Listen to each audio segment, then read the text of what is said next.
je fais pas. Moi, je sais pas, j'ai envie de faire. Moi, j'ai un projet là. Mais est-ce que je l'entreprends? Ouais. Moi, allez. Moi, allez, j'y vais. De la Team Boo, j'espère que tu vas bien. Aujourd'hui, je te parle de quoi? Je te parle de l'entrepreneuriat. L'entrepreneuriat en 8 points.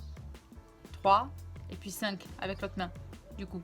Donc, je te parle de quoi? Je te parle de l'entrepreneuriat. Tu auras 8 astuces. 8 astuces qui te permettront d'entreprendre sereinement ton projet, d'entreprendre sereinement ce que tu as envie d'entreprendre. Dans un premier temps, je tiens à rappeler que je ne suis pas une super professionnelle, d'accord? Je donne juste des astuces qui pourront t'aider psychiquement, psychologiquement, parce que l'entrepreneuriat, ce n'est pas simple, peu importe ce que tu entreprends, l'entreprise que tu veux créer, peu importe ce que tu veux mettre en place, l'entreprise n'est pas forcément quelque chose de facile à mettre en place. Voilà, certains savent très bien de quoi je parle.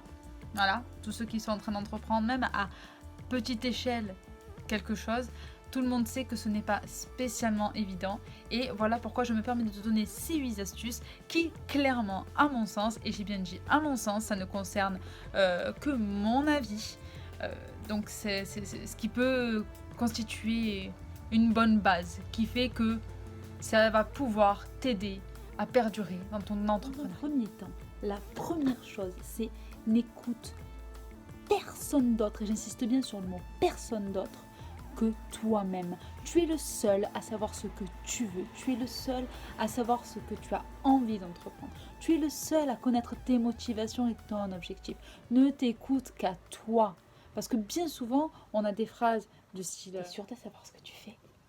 Tu sais que l'entrepreneuriat aujourd'hui, c'est très compliqué. Tu as 95% de chances de te ramasser la gueule quand même. Est-ce que tu es bien au courant? T'imagines que ça veut dire que peut-être tu n'auras pas d'argent à la fin du mois? C'est grave quand même. Tu pourras plus faire les choses comme avant et tout fini. Dis-moi, ça te fait pas peur avec toute cette concurrence, tout ça? À force d'entendre ce genre de choses pour tout et n'importe quoi, tu vas perdre ta motivation. N'écoute donc personne d'autre que toi. Ne t'écoute qu'à toi. Prends en considération tes envies, tes projets. Prends-les en considération. Prends en considération tes objectifs et souviens-toi que c'est ça que tu dois atteindre. Ne laisse jamais personne venir te dire quoi que ce soit ou laisser des remarques, parce que après, ce ne sont pas de mauvaises remarques à la base, mais les gens ont peur. Et en fait, ils te refilent leur peur. Et en te refilant leur peur, la seule chose à laquelle ça va te mener, c'est de te freiner sur tes projets. Donc n'écoute personne d'autre que toi et tu as une espèce de petite voix intérieure qui te dit seconde chose. Ce que tu peux faire, si tu as vraiment envie d'écouter les gens de l'extérieur, c'est d'écouter la critique constructive. Écouter la critique constructive, pourquoi? Parce que c'est ce qui va te mener, tout simplement, à mener ta barque à bien. Parce que effectivement, tu peux faire les choses selon toi et tu les fais selon toi. Tu les fais avec tes convictions, avec tes valeurs, en tenant compte de tes objectifs. Mais il ne faut pas oublier que les personnes de l'extérieur, quand elles te font de la critique constructive, c'est quelque chose qui va pouvoir te servir pour pouvoir t'orienter, sur la demande des gens, voilà, sur la demande extérieure, en fonction de ce que tu fais, en fonction de ton entrepreneuriat. Tu as toujours une demande extérieure. Respecte cette demande extérieure et va la chercher. Va chercher cette critique constructive, va demander des retours pour pouvoir mener à bien ta barque. Essaie de demander des retours au maximum afin de pouvoir mettre à contribution ton projet et de le faire bien comme il faut. Parce que la critique constructive n'est absolument pas un défaut. C'est quelque chose de laquelle tu dois te servir. C'est quelque chose qui va t'aider à construire ton entreprise. Ne jamais oublier que ce que tu fais, tu le fais pour toi.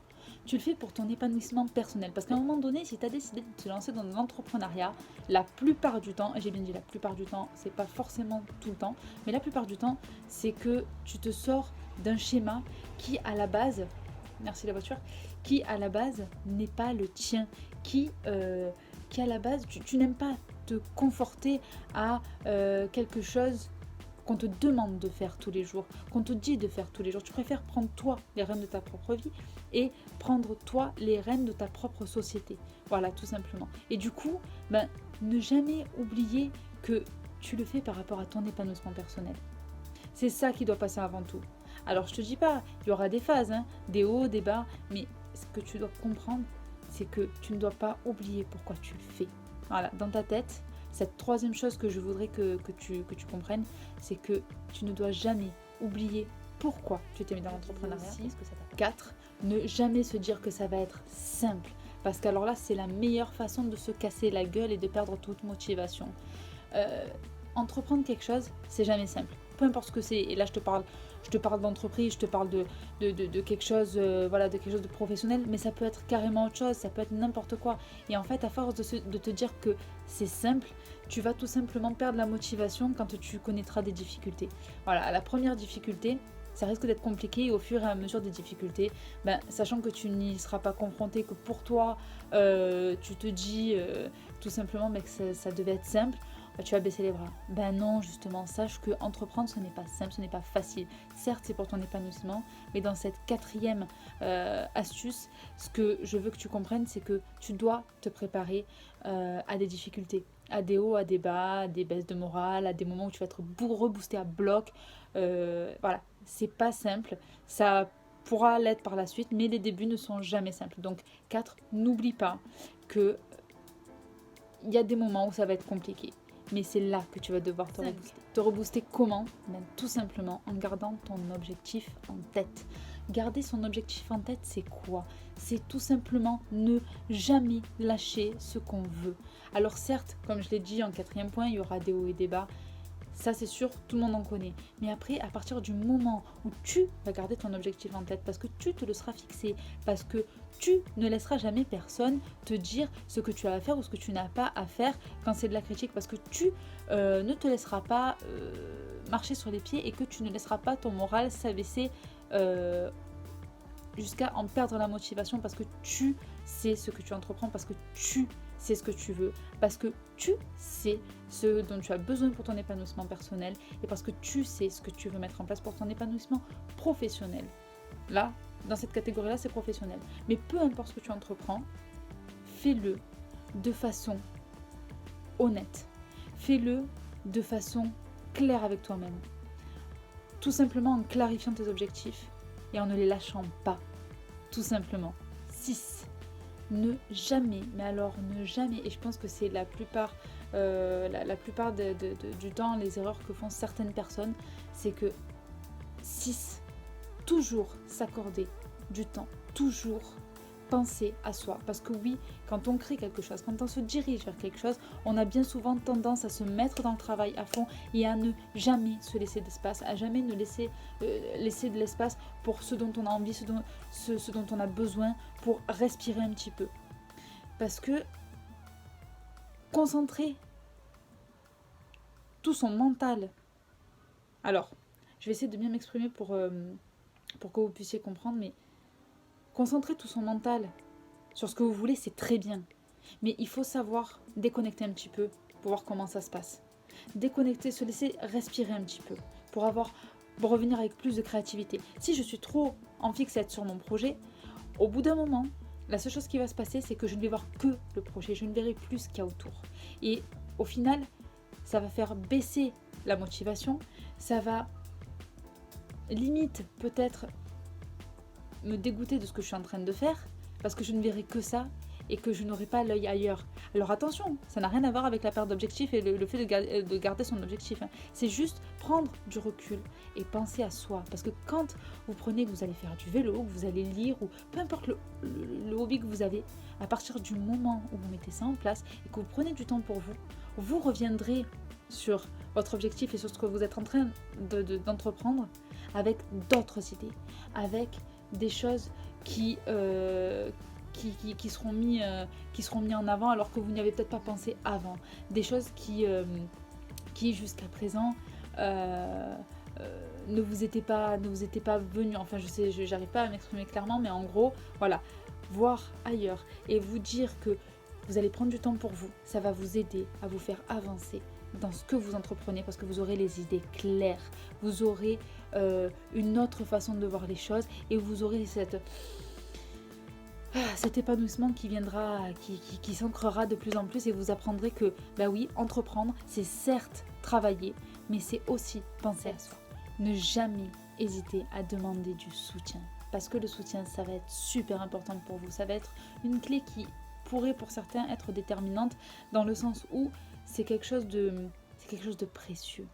Le soutien, c'est quelque chose que quand on ne l'a pas, c'est très compliqué. Parce que lors d'une perte de motivation, lorsqu'on a des fois le moral dans les chaussettes, ce soutien-là, on se rend compte mine de rien que qu'être bien entouré, c'est bien. Alors quand je parle d'être bien entouré, c'est les proches, c'est les amis, c'est la famille. Ne jamais hésiter à parler de ce que vous faites.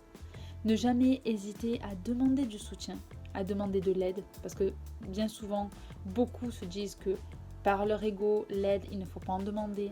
Pas du tout. Laissez l'ego de côté et n'hésitez pas à demander du soutien, à demander de l'aide. Ça ne rajoutera que de la valeur à ce que vous faites. Ça ne fera que rajouter de la valeur à ce que vous faites. Donc n'hésitez pas à demander de l'aide, à demander du soutien. Ce seront deux choses qui pourront être même déterminantes pour vous. Et je pense que c'est l'astuce la plus importante de toute cette vidéo. Si vous avez à en retenir qu'une seule, ce serait bien celle-là, je pense. C'est faites-vous confiance et ayez confiance en votre projet. Pourquoi ? Parce que toutes les personnes qui vous suivront dans votre projet, alors peut-être qu'il y en aura beaucoup, peut-être qu'il y en aura un peu moins que ce que vous pensez, c'est pas grave. À partir du moment où vous êtes convaincu de votre projet, où vous faites confiance à votre projet, les personnes qui vous suivront seront convaincues, comme vous, voire plus que vous, de ce que vous êtes en train de faire.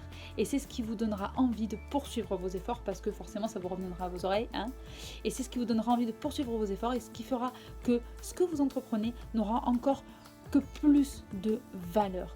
Donc faites-vous confiance, ayez confiance en vous, parce que quand vous entreprenez, c'est pas simple, c'est pas facile, mais le projet que vous entreprenez, il faut avoir foi en ce projet.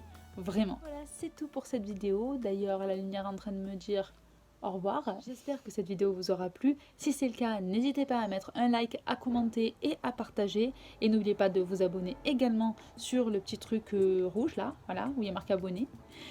Je vous fais de très très gros bisous. N'hésitez pas à me contacter si vous avez une question ou bien un sujet duquel vous souhaiteriez parler. Je vous fais de très très gros bisous et je vous dis à bientôt pour une prochaine vidéo.